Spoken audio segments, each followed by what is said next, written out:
Hi, welcome to the Pursuit of Truth. I'm on a different device today. I hope the quality of the sound is okay.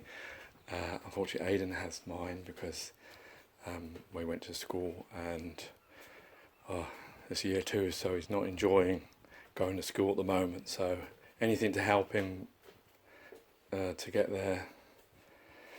So this Pursuit of the Truth, it was on Sky News yesterday. It was about the suspected Israel attacks on Hezbollah. Is it in Lebanon? I think it's Lebanon.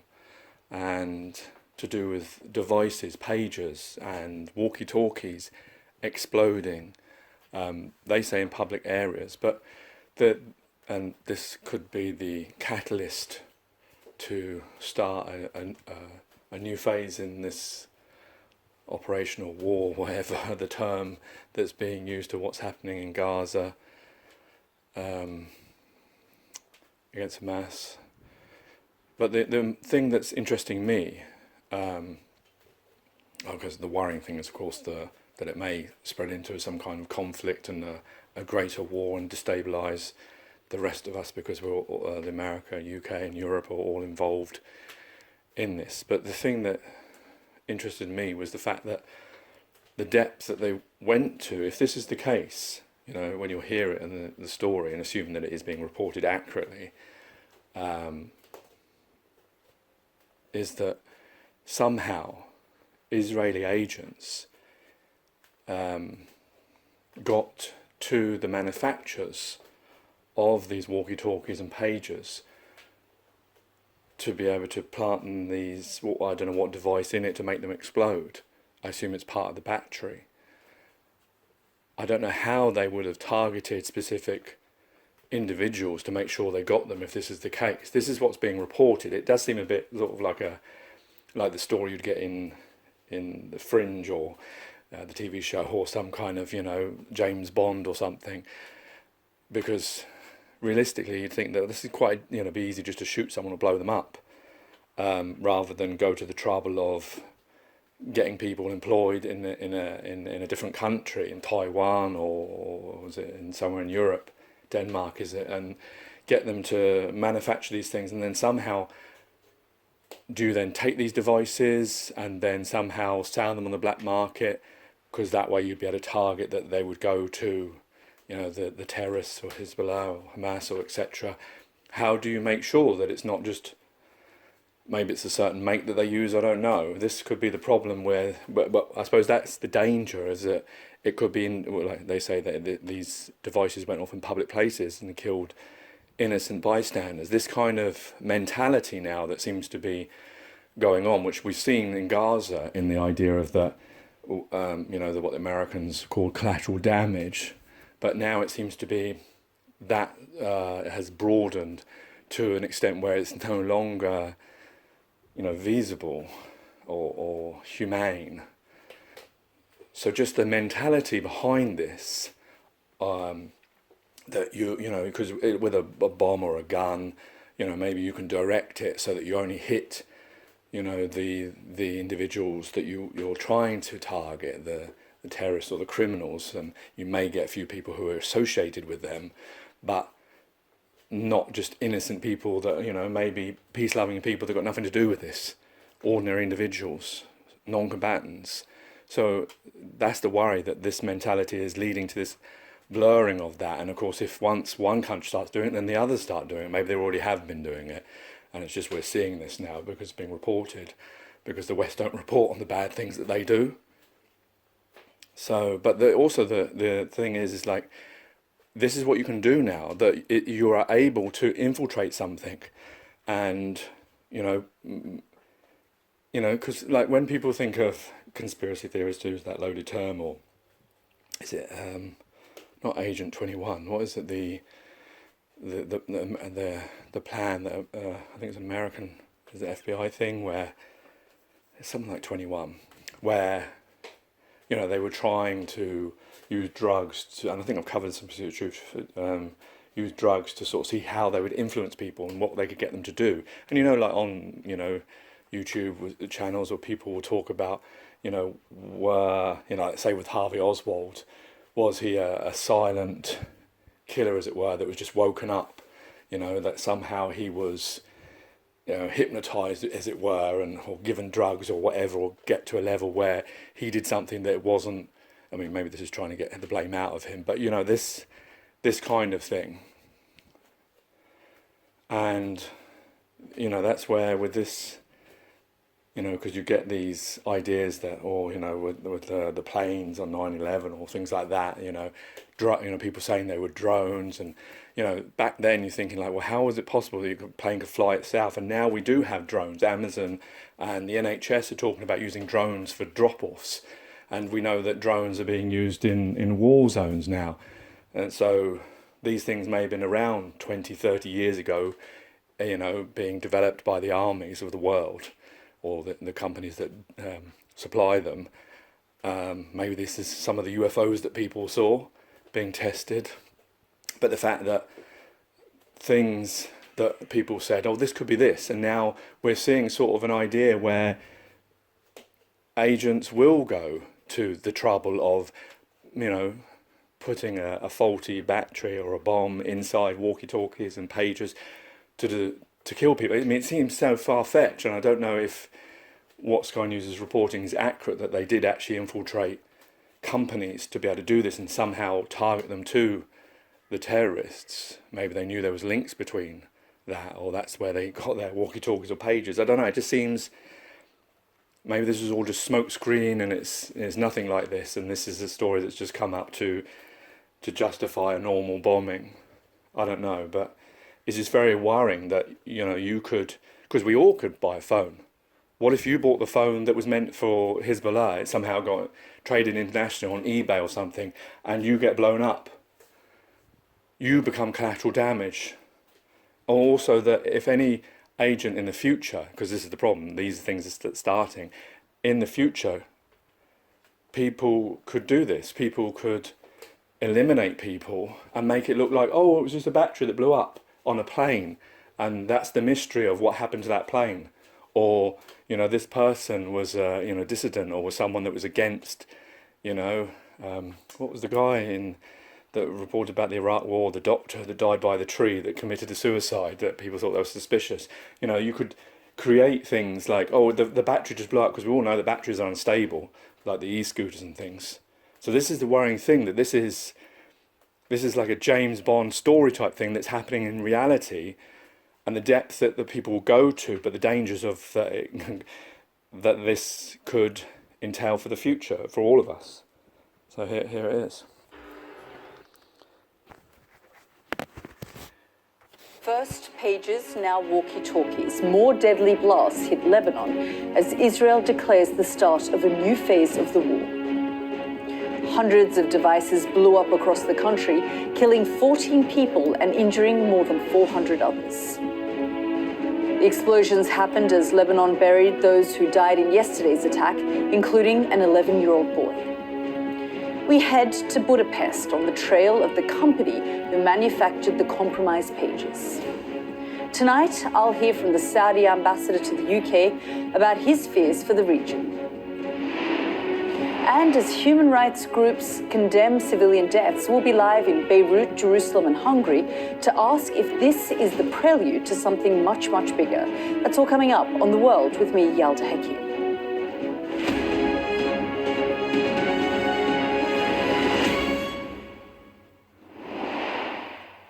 Good evening and welcome to the programme. You're probably tuning in to find out what on earth is going on in the Middle East. It's hard to say at the best of times, but let's just talk you through what we know so far. Yesterday, thousands of pages were remotely detonated across Lebanon and in Syria. 12 people were killed and thousands injured. This afternoon, hundreds of walkie-talkies exploded, 14 deaths, 400 injuries. The finger has been pointed at Israel. So far, the government has said nothing except to signal a new phase in the war. But how much do you read into that?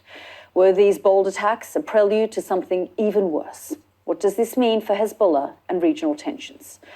I've got a lot of questions, and tonight we'll try our best to answer them. Let's get started, though, with our first report from Sky's special correspondent, Alex Crawford, who's in Beirut for us. The funerals had barely begun when there was more terror. This was Nabatea, in the south of the country, yet more panic. This time at the funeral of those killed in the string of pager explosions less than 24 hours earlier. In Beirut too, the Lebanese army was on standby as 4 funerals were held, for 2 Hezbollah fighters, but also for a young boy and a medic. Thousands had gathered in the capital, including women and children. When it became apparent, Lebanon was facing a second wave of attacks. It quickly emerged there were fresh methods being deployed. Witnesses said radios in cars appeared to blow and nearby vehicles were hastily driven away. Others posted on social media about how their 2-way radios had exploded. It was the battery, he's saying. Alarm quickly spread as those who'd had narrow escapes were enveloped in shock. And this is a collective countrywide shock.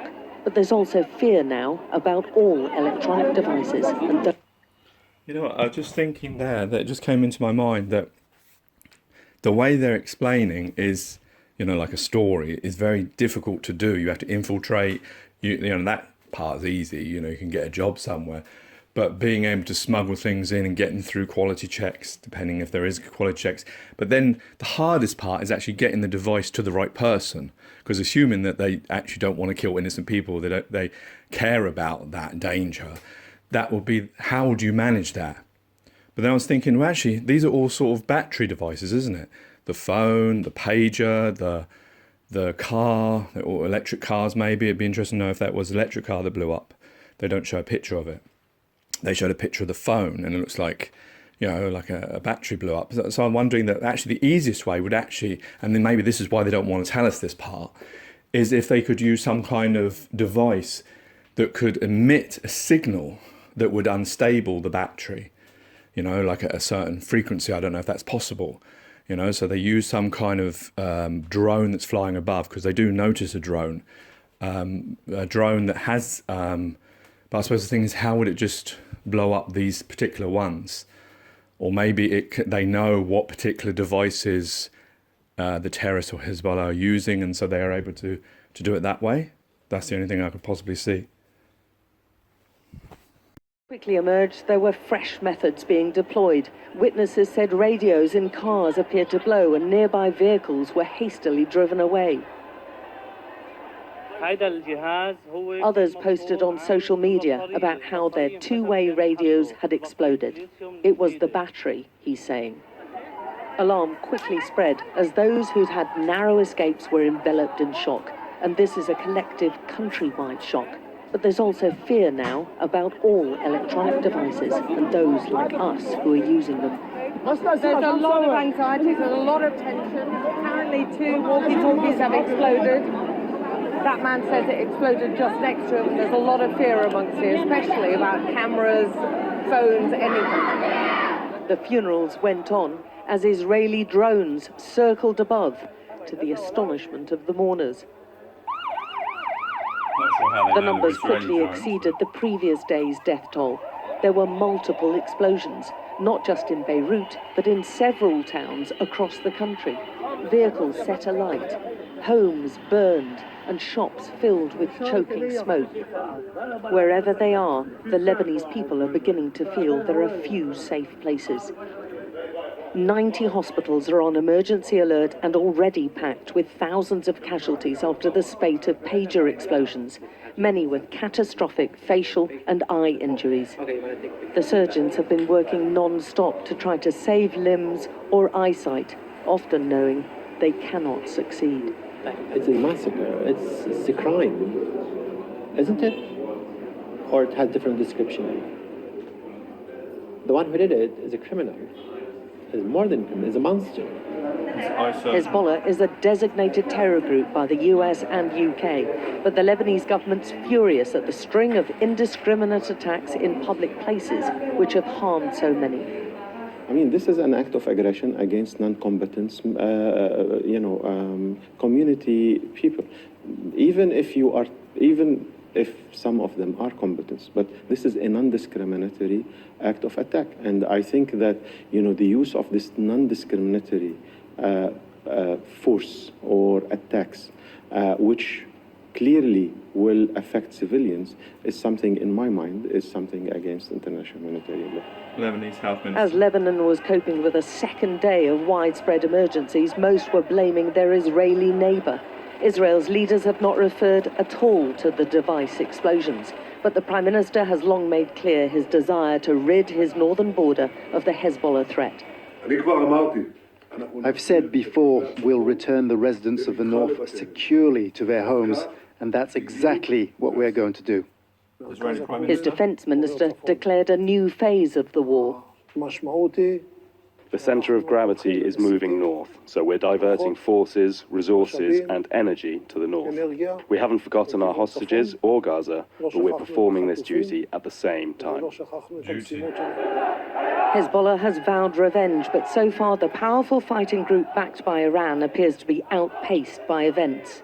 Fear is spreading, casualties are rising, and the Gaza ceasefire they've linked their attacks against Israel to is still as far away as ever. Alex Crawford, Sky News, Beirut. And we'll be speaking to Alex in a moment, but mourners at the funerals in Lebanon today were told to remove the batteries from their devices. These attacks exposed how everyday devices could be turned into deadly weapons. So what do we know about how the operation was planned? Well, Sky's security and defence editor Deborah Haynes has been trying to find out. Have a listen. A very modern form of unconventional warfare blamed on Israel. Communication devices turned into bombs. Even reports of solar-powered equipment blowing up. The attacks underline how anything can be used as a weapon. They also expose the vulnerability of supply chains relied upon to produce everyday items. This is the type of pager caught up in the blasts and what it looked like afterwards. Next to be targeted, handheld radios that can be used like walkie-talkies. Publicity material about the AR-924 pager says it has a battery life of 85 days, ideal for use in Lebanon where power is unreliable. Experts say the pagers were tampered with before they were distributed.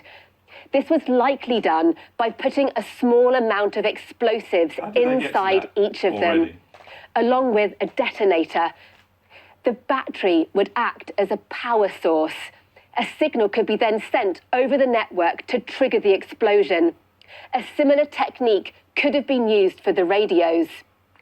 Such tampering points to the infiltration of the supply chains that delivered the devices.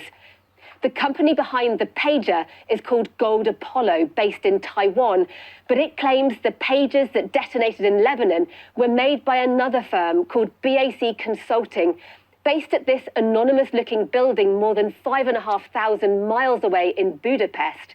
BAC Consulting was reportedly given a license to use the Gold Apollo branding, yet a company official has denied involvement. However it happened, the defective pagers ended up in the hands of Hezbollah. They exploded in Beirut and other parts of Lebanon, as well as the Syrian capital, Damascus. On the assumption that some intelligence body did it, and we, Israel, of course, do not take responsibility, then this is a long-term intelligence infiltration operation. I also estimate that a very, very significant witch hunt will begin in order to try and find out where the loopholes and cracks were. There's someone from Mossad. The only thing I would say about this is that they got to this very quickly of working out that these companies had been infiltrated and working out which specific devices had been used. Remember, this only happened 24 hours. They're talking about the pagers mostly, isn't it? 24 hours to 48 hours. And they already know, that which company, which devices, that they seem to have, know that there was the detonator put in. The way she talks about it is as if it's been some, FBI agent has already gone through all this. Whereas I suspect it's just conjecture on her part. It's just the use of her language is making you think that this has been investigated. Because, usually, we all know about these missing flights, about all the cases, that are talked about. It takes them ages and ages and ages, to get to this kind of information. So I don't know, unless, of course, it's being supplied because they want you to believe this is the way it was done, so you don't know the true way that it was done. While neither confirming nor denying involvement, Israel has now declared a new phase in the war, with focus shifting to its northern border with Lebanon. High stakes and fears, this conflict is about to erupt into a wider war. Deborah Haynes, Sky News. And just picking up on what Deborah was saying there, we'll be hearing from our Alistair Bunkle, who's in Jerusalem for us, on what could this mean for the wider region, and Dan Whitehead, who is in Budapest for us. He's been exploring the origin of the pages that exploded yesterday. But let's go first to Alex Crawford, who's in Beirut for us. Alex, really good to see you, and great reporting that we saw from you there. In your report, and I've just been following it throughout the day, I mean, you really see and sense the anger on the streets right now in Beirut and in Lebanon. I mean, there's a lot of anger, there's an awful lot of fear and confusion. I mean, they've been hit with 2 days of mega emergencies which have been spread all around the country. The 90 hospitals involved, and almost every part of the country is either involved or is being used to transfer casualties to. So there's an awful lot of people who are affected by this. A lot of those pages and the two-way radios, the walkie-talkies, went off in very public areas, in open-air markets, in shopping areas, people's homes, today at funerals, a number of funerals. So there are a dwindling amount of space where Lebanese people... She's covering over the same things. So let's just get to the story of how these devices... Let's see what Alistair Bunk was saying first. Attack or an assassination, in a way, their silence actually tells us a lot. And the assumption is that it was Israel behind this. That is the conclusion that Hezbollah have come to, and it's the conclusion that so many others, either around the region or around the world, have come to. The United States, the spokesperson for the White House earlier, wouldn't be drawn on it.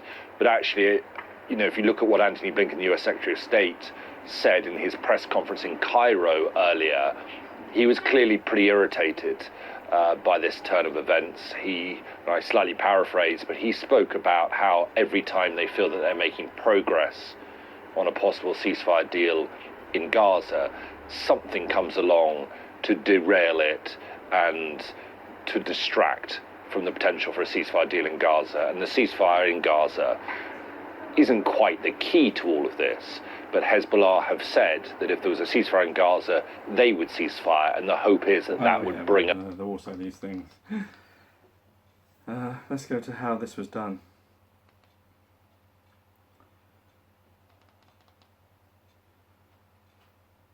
I'm not sure what this one was about. 3, and a phase 3 that's going to be much bigger. I think that Israel doesn't want to go to any escalation. Israel wants a ceasefire. Israel wants to have its hostages back from the Hamas terror organization. We want peace and calm. And the way that this operation were done, if it was by Israel or not, it's a way of saying or signaling, let's stop here, let's do that, see that we can penetrate you, we can exterminate or deleted from your Facebook accounts, your terror operatives, and let's stop here. And I think that this is the real signal. This was a sort of warning shot that was being fired about how deeply, if it was Israel, as you say, could penetrate Hezbollah. Okay,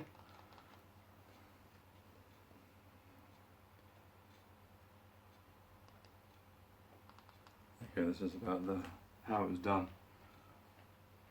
To find the origin of these pages, we're increasingly finding a complex web of companies that's brought us to this suburban street on the outskirts of the capital here in Budapest. And outside, as you say, back consulting, this is a firm which the offices are certainly not a manufacturing base. It's essentially a PO box, a registered office here for that company. It was named by the Taiwanese company Gold Apollo as the manufacturer of the pages involved in that attack in Lebanon yesterday. However, today we've heard from the chief executive of BAC Consulting, who has told our partner NBC News that they were not involved in the manufacturing. They're simply an intermediary company. And that's been backed up tonight by a statement from the Hungarian government, the spokesperson for the Prime Minister here, saying that, yes, it's an intermediary company. Yes, there's no manufacturing at all in Hungary of these pages, nor were these pages ever brought into the country, and that it's not a security risk for Hungary. That's the official statement from the Hungarian government tonight. But clearly some link from BAC Consulting, admitting they're an intermediary company. A very complex web emerging. Yeah, very much so. And I saw that tweet from the Hungarian government, Viktor Orban's office. So that's the pages, Dan. What about the walkie-talkies? Is it sort of being linked back sort of almost to the same manufacturers and supply chains and the sort of web of companies that you're talking about?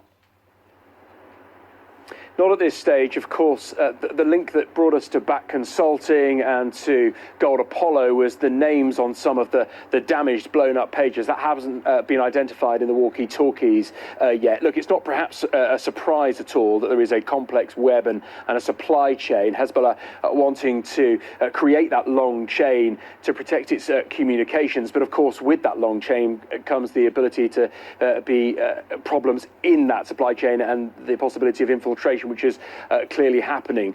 Tonight we're hearing of a company in Sofia, the Bulgarian capital, that may be involved in purchasing those pages. So the list of companies, the complications continue. Certainly more questions than answers at the moment. Yeah, indeed, very much so. Dan, thank you so much for your reporting. Well, we didn't really get anything out of that, really, did we? Nothing really out of that.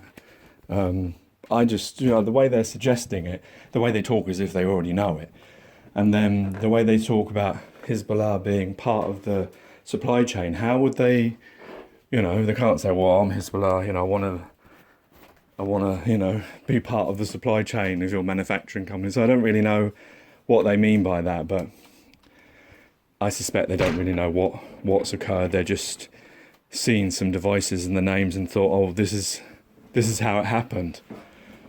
I don't know. I guess we'll see as more gets found out. Whether we'll get to the truth, who knows? Because is the truth something that we can be told, because of the implications of it, or is this just the red herring we're being told that seems so unfeasible? Whereas maybe it's some drone device that can actually target specific types of devices that they knew they had. Take care, take it easy, God bless, and peace.